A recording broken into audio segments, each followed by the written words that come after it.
So last weekend I super spontaneously went to Yosemite with some friends, and it was cold, it was wet, it was raining, it even snowed on us at night. But that being said, I'm like, I'm going all this way.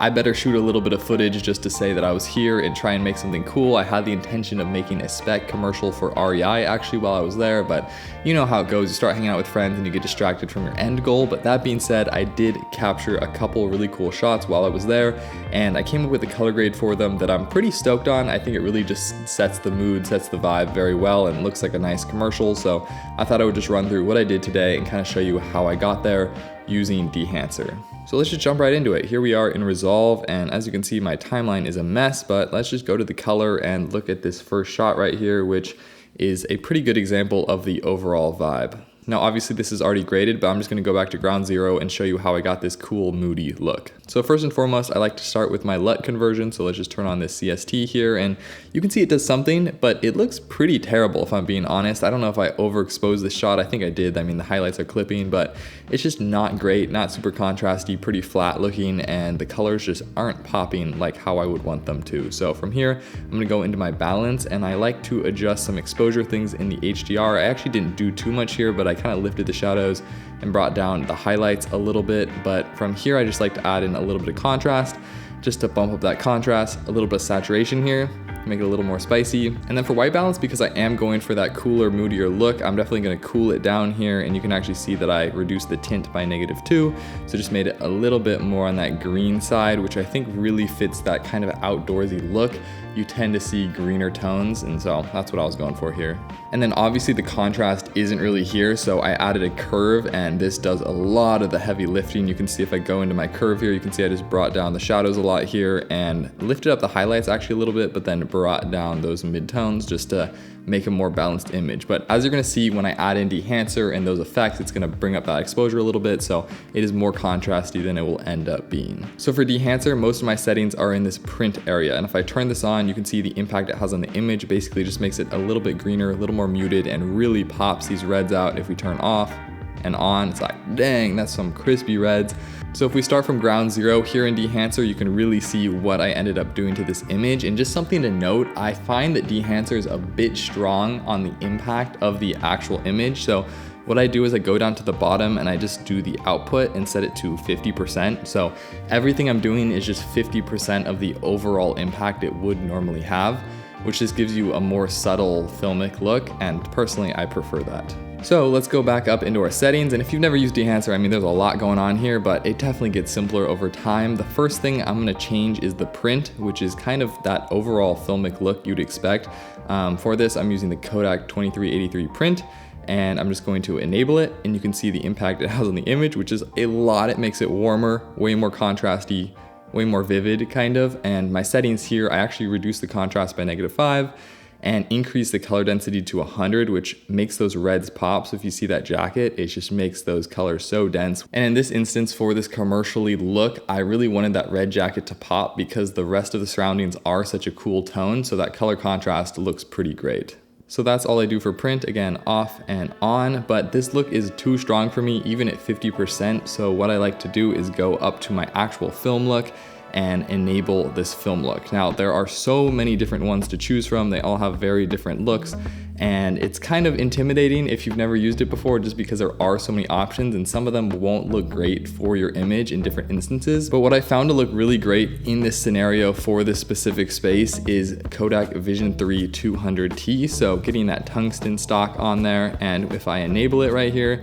you can see how it really just reduces the brightness and contrast of the image. The tungsten balanced stocks just tend to have a softer output on the image, and I think that works really well here, especially with the print being so contrasty. So you can mess around with the push-pull here. If you go more towards push, it definitely turns it more cyan, and then more towards pull makes it a little bit warmer, which I prefer because I already cooled down the image in the white balance. But you can see off and on just what that print is doing, and bringing that exposure down is just kind of a filmic commercial look that I think is good. And then the last thing in these settings I'm going to do is turn on the color head here, which essentially shifts some of the hues. So basically what I have going on here is that the midtones are gonna be a warmer look. So just brings up a little bit of warms in those midtones, which I think looks pretty nice. And then last but not least, we get into our grain effects. So essentially all I think I have going on here is just some 35mm grain. I've talked about this before, but grain is just so great at melding the entire image together. So if I enable this 35mm grain right here, you can see how it just brings the image together. And because the highlights are kind of clipping up here, when I turn it on, it brings down those highlights and makes it feel more normal, more natural, less clipped. And I really like that. So yeah, that's pretty much the look. Off, nothing, and on. And I think it really has a nice commercial look to it. Pretty solid. All right, so let's look at another clip here. Let's just do this jacket zipping up shot. I mean, the general effects are pretty much the same. I don't think I changed too much here, but I'm just gonna run through all of these nodes again, just so you can see the impact it's having on the image. So first of all, the CSD conversion looks good, but not contrasty enough, not saturated enough for my taste, and white balance to cool it down a little bit. And then we're gonna add in that curve to really pop in that contrast, get those reds going nicely. And then from here, if we turn on the print, you can see how it just changes the color tones. And a lot of that is due to the Kodak 2383 print film. So you can see that's what that's doing. And then if we look at the film stock, which is the 200T again, you can see how it's taking the super bright and saturated print look, which isn't my preference in this case, and just bringing it a little bit down into reality more, where you have more muted colors that look more natural. Nothing in this grade is necessarily revolutionary for me, but what I did mess with a little bit differently is that film in Dehancer with that Kodak Vision 3 200T. So just using that emulation, and I don't always love it, but sometimes it just ties the image in so nicely and makes it feel grounded. So I really like that here. And then also just messing with the white balance was really fun. I find a lot of my projects are more warm color based, and so messing with cool tones can be really enjoyable, and they look beautiful sometimes.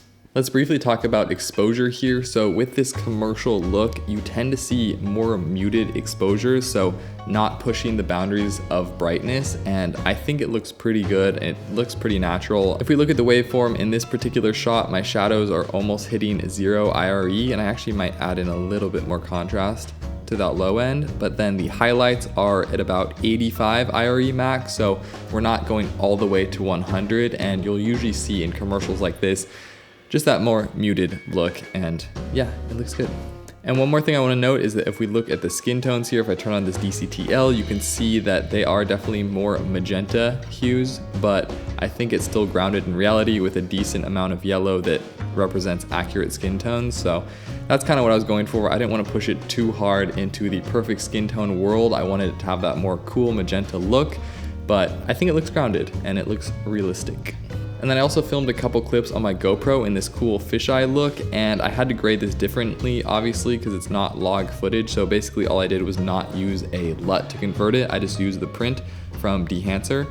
So this is off and this is on, just to give it that print look. And then I used the curves to kind of match the exposure of other shots. And then I had to do a little bit of color shifting to match the jacket to the other ones, but I think it looks pretty good. Doesn't match perfectly, but it's always cool to mess around with different cameras and see what you can come up with. But yeah, that's pretty much it. Just a quick breakdown of this moody, cool look that I came up with that I think works great for commercials. And honestly, Dehancer came in really clutch here. I don't always love it. It doesn't always work great, but in some of these instances, some of these film prints and emulations just look so good, and it would be really hard to get this look without this plugin. It definitely doesn't solve all your problems, but it makes your problems a lot easier to solve. So definitely useful from time to time, and yeah, big shout out to Dehancer. All right, I got nothing else to say, so I guess I'll see you guys in the next one. Peace.